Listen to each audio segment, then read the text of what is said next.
Hi, my name is Carmen, and I am an early childhood special education teacher, a life and ADHD coach, and I'm the host of this podcast, Authentically ADHD. I created this podcast to help anyone wondering if they have ADHD, people who have been diagnosed for a while and want some more support and community. I'm here to bring you the latest research on ADHD and neurodiversities while we talk about the good, the bad, and the ugly of ADHD. Are you ready? Let's get started. Hi there, and welcome back to the podcast. I am really happy that you pressed play today, especially on this episode, because it's a big episode. I want to just thank people right now. I really want to thank you. Whether you've been here since the beginning, you're a new listener, you're an in and out listener, I appreciate you so much because I know that you have a ton of choices that you can choose from. There are so many different podcasts, and your time is super valuable. So, let's get started, shall we? The title of this episode is a little broad. The whole, what if you're not the problem? And it's broad because oftentimes when you grow up being neurodiverse in a neurotypical world, you do feel like the problem. Now, I do need to insert a trigger warning right here, right now, if you are not ready to listen to a podcast that has information about trauma, information about childhood, and things like that, then please take care of yourself and you continue to listen, turn it off, pick a different episode. But I just want to warn you that trauma is going to be talked about in this episode. Okay? So there is your trigger warning. So, when we're neurodiverse in a neurotypical world, we feel like the problem.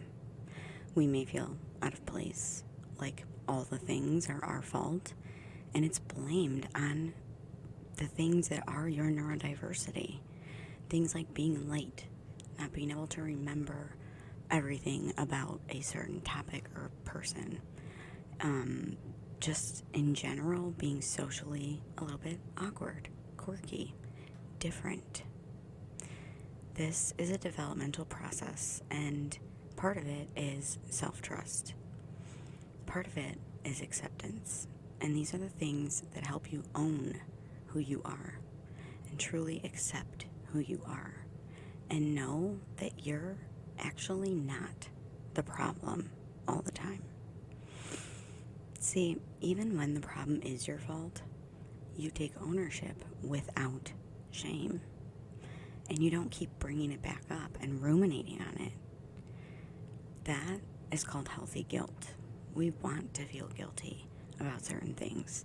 When we cross our own boundary, when we do something that doesn't align with our boundaries, or just when we do something or say something that is hurtful, degrading, or emotionally unsafe to the other person.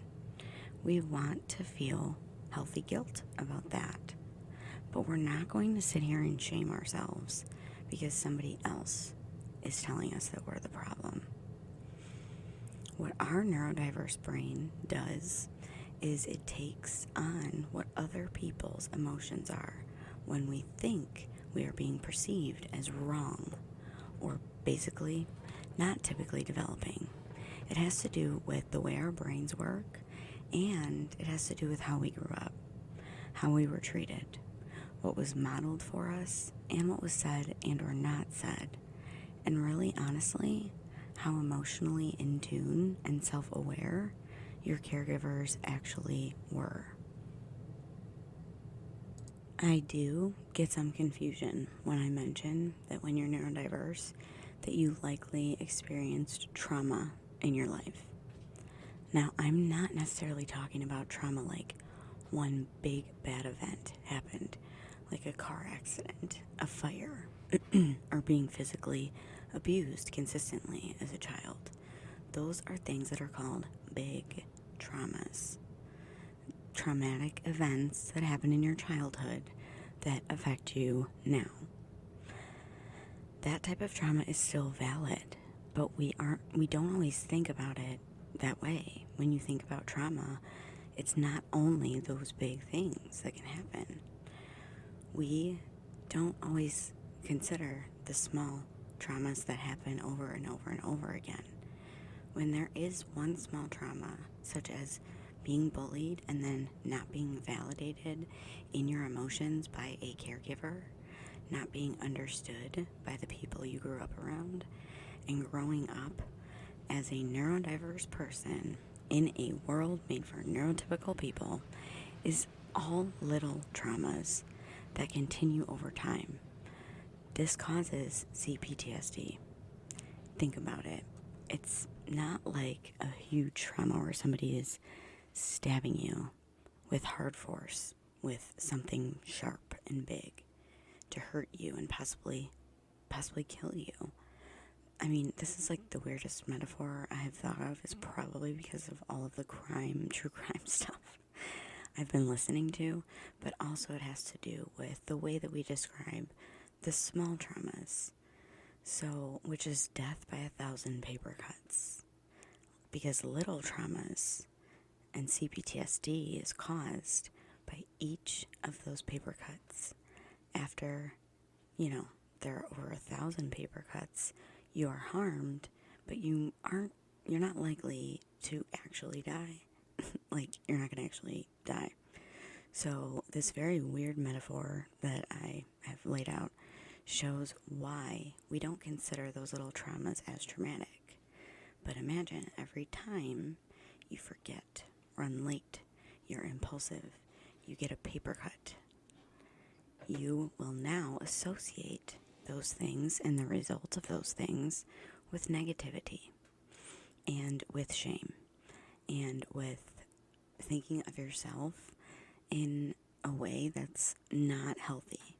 And this creates complex post-traumatic stress disorder, CPTSD. So, your ADHD or whatever neurodiversity you experience is, in your brain, now associated with a problem. We internalize these things as we grow older, which then makes us feel like we are the problem all the time.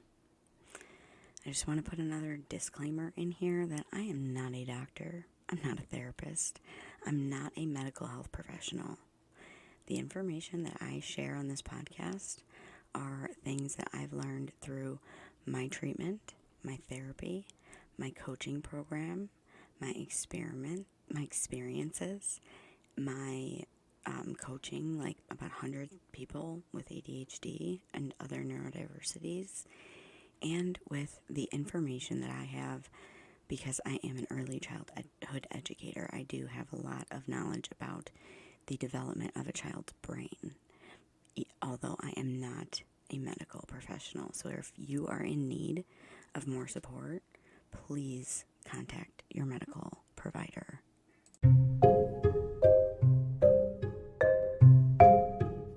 Speaking of extra supports, I just wanted to tell you all that I've updated my Patreon page to include all of the resources that I've really ever made to be held in one place. Just head to my show notes. The VIP members do get a little extra, but you can also purchase like my brand new Ultimate ADHD journal and planner, which I've been using for the past year. That has worked. Nothing is priced over $10, and everything is at least 50 to 100 pages that you can download and print. You can get it binded and sent to you, or you can just read it off your screen and use notebook paper. So if you want or need any type of that kind of extra support, just head to my show notes and click the Patreon link to join. I hope to see you in there. Alrighty, let's get back to the content. A lot of this has to do with the lack of self-trust that we have because we have never developed it as we should have throughout childhood. Let me back up a little bit. I'm kind of getting ahead of myself. When you think of self-trust, trusting yourself, what comes to mind? What does it mean to you? If you were to ask me maybe a year ago, my answer would sound a lot like trusting myself is trusting that I will do what I say I'm going to do. If your answer kind of sounds similar to that, I'm about to blow your mind because that's not self-trust. That is living in perfectionism. Self-trust is actually knowing yourself and truly understanding yourself. It's being able to validate your experiences and believing that it's true. Believing yourself, your experiences, and your emotions, and knowing that no matter what happens, no matter what you do, you will always be there to take care of yourself. This information that I learned through my coaching program, therapy, focused, personal development, and reading the book, Healing the Shame That Binds You by James Bradshaw. I think that's his name. If it's not, I know that I have it linked in one of my other podcasts, but just search Healing the Shame That Binds You and it will pop right up. It really opened my eyes to this and really helped me understand that sometimes, and actually a lot of the time, I'm not the person who's the problem. I'm not the thing that's the problem. I'm not the problem. The problem is that I don't fit into a particular neurotypical box that someone expects me to. Now, if you don't have self-trust, it's actually really not your fault. Not your fault at all. You are not the problem here. Why?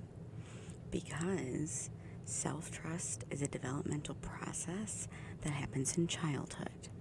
It should be modeled by our caregivers throughout childhood, and when you grow up being neurodiverse in a neurotypical world, it's so much less likely that you were validated, mirrored, understood, and empowered as a child.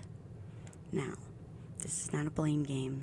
Whether you grew up in a healthy family system, a toxic family system, or anywhere in between, this developmental process can be underdeveloped or not developed at all. Because even if you did maybe develop some healthy self-trust as a child with your family, caregivers, and within your family system, going to school as a neurodiverse person in a neurotypical world, that can erode self-trust. Having certain experiences in adulthood, like jobs, friends, and anyone else who may try to shove you into their ideal typical box, can erode your self-trust.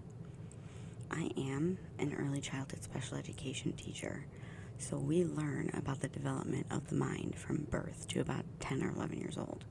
And here's the thing. As kids and babies, we are conditioned to believe our caregivers and put all of our trust in them. Think about how a baby develops, like knowing their wants and needs. They cry when they're uncomfortable, and the caregiver comes over and they find out what the baby needs by trying different things. And then this helps the baby associate what uncomfortable feeling they're having with the need that they want to meet, right? They can't meet it themselves, so an adult has to meet it for them. This is a form of teaching basic needs. The child will associate the uncomfortable feeling of hunger with being fed, or being soiled when being changed, and when they are in need of love, when they are held, rocked, and snuggled. And then I don't know if you've seen the experiment online where the mom smiles at the baby and all these things interactive, and then just goes cold face and the baby tries to get their attention. That's called mirroring. the first thing that the parent is doing, smiling at the baby and the baby smiling back and cooing, putting that straight face on and giving no reaction, that's kind of what it looks like as we get older and experience new and bigger problems and needs and emotions. The caregiver would ideally mirror the child and validate their experiences and emotions and give them love and understanding. But here's where some of the self-trust can be built or eroded.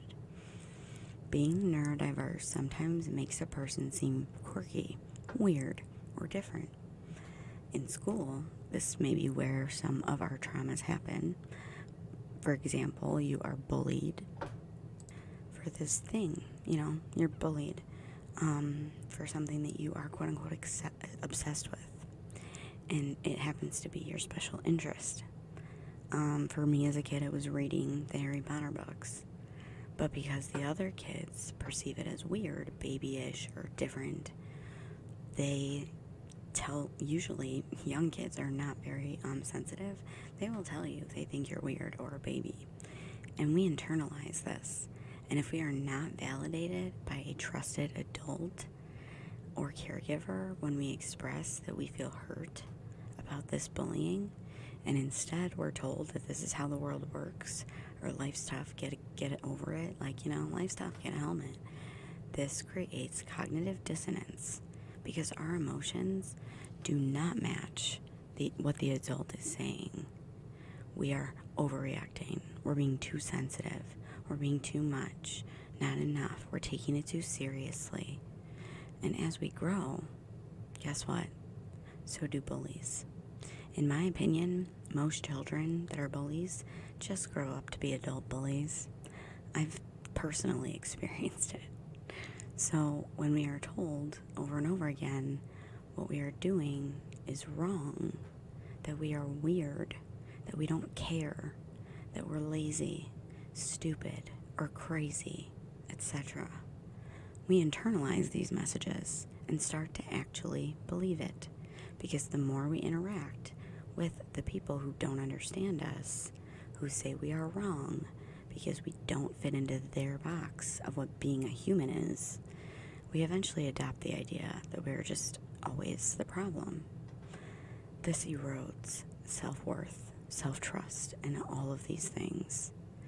Now, there are great strides being made for children, especially in schools, of inclusivity of all different abilities, cultures, beliefs, etc. As I've grown, I've noticed that there are not many inclusive places for the neurodiverse as we get older to work, hang out. It's almost like a lot of the population still believes that you grow out of these neurodiversities. So as an adult, we aren't offered the accommodations. We aren't offered these things that children are offered. And we aren't given the kindness and validation. We have to often fight for them. And sometimes when we do, and we get the accommodation or even just attempt to, we are judged. We are perceived as a worker who is lazy, who's possibly crazy and or stupid. This is why a lot of people choose not to disclose their mental health status with employers or some coworkers in fear of being judged, being bullied.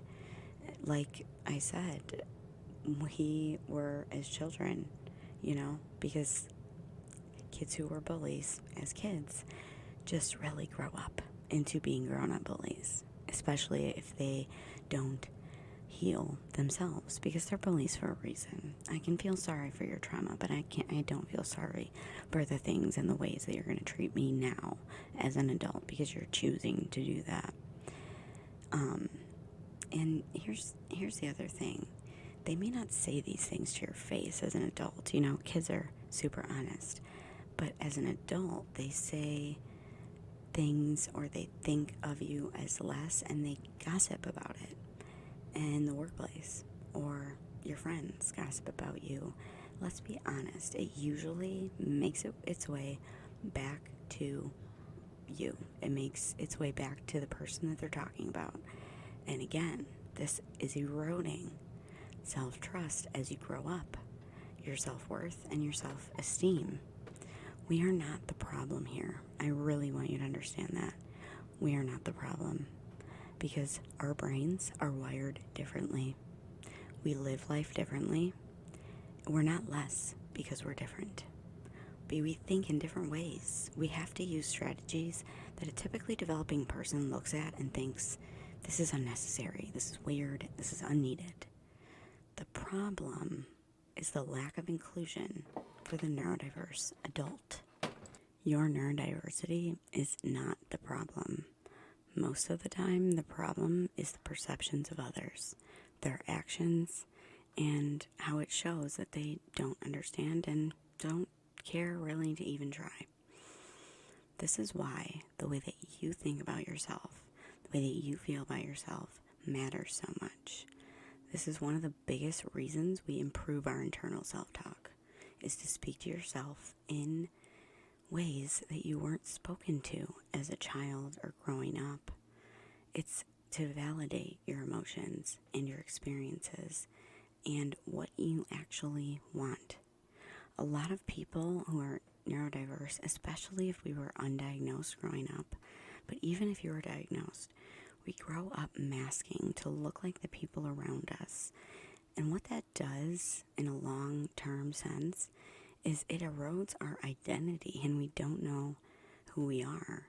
So it really includes learning about yourself and knowing yourself and understanding yourself, knowing what you really want and who you really are. There is no shame here. Like, you need to drop the shame because internal shame is toxic, and that's where our lack of self-trust grows. Toxicity loves shame, so please start to drop it. Start noticing the inner voice and understand that it's not you. Those voices, those inner mean ass voices are not coming from you. They're coming from others. You learned them and you adopted them as you grew up because that's how child development works. Start becoming more self-aware of how you talk to yourself. And if you're super mean to yourself, start changing that voice to be more kind, understanding, and validating. I have quite a few episodes on like why it matters, what we could say to ourselves, and all of those different things. This work is the deepest, so it pairs well with therapy and or if you don't have access to therapy, a very good trauma-informed coach. Because this stuff doesn't happen overnight. Because we are building new neural pathways in our brains. They have been there for a lot of our life. I'm still working on this myself. I mean, I am to the point where I know that I'm not the problem and I don't talk to myself the way that I used to because that was super unhelpful. I used to call myself a moron daily. I used to talk to myself in such mean and degrading ways. And I've gotten to the point where I don't do that anymore. I validate my emotions, my wants, and my needs. And I talk to myself with kindness, compassion, understanding, and validation. Honestly, it truly feels like this was the work that I was missing. In doing this work in therapy and in my coaching program, Focused, I noticed that I'm really truly starting to finally accept myself. I'm finally understanding myself, and healing my inner child has shown me that I can improve in any area that I want. And I want that for you. I understand why my brain works in the way that it does, and I validate the ways that I need to work with it. Because I want to work with my brain instead of working against it. And I want that for you too.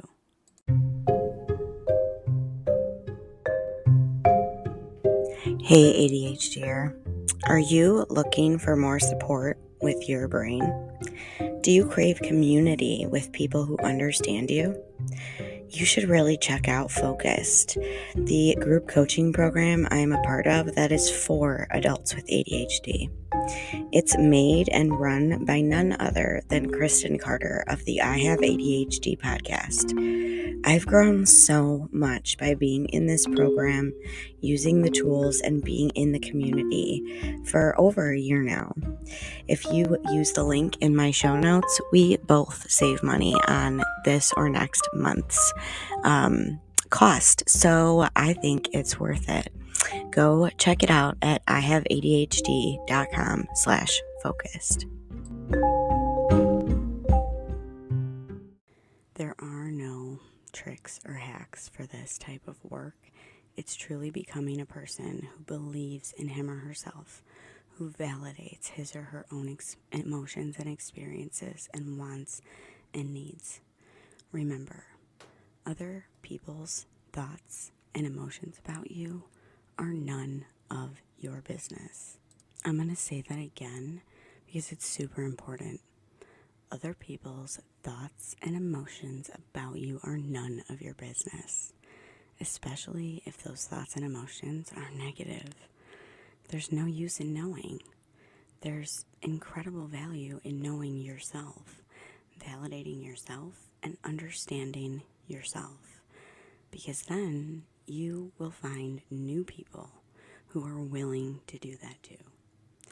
People who want to understand you, who truly want to create a safe relationship with you in which no one is ever the problem.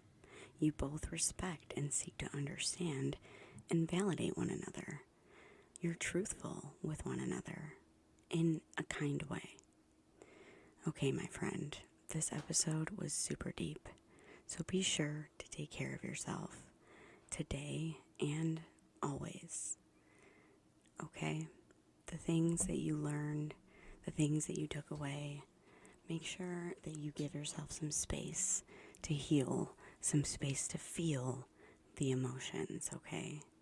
And as always, reach out with any ahas or things that you want to know more about. There's actually a space to do this on Spotify under the podcast episode. If you want to be anonymous, you can choose that option, or you can just get in contact with me through my Instagram or my Facebook or my TikTok. All of them are linked in my website. Don't forget that I have built a private ADHD community with a ton of resources that you can use in conjunction with this work. Just go to patreon.com/authentically ADHD. That's patreon.com/authentically ADHD. It's also linked down in the show notes. That's all I have for now, my friend. Stay authentic, and we will talk soon.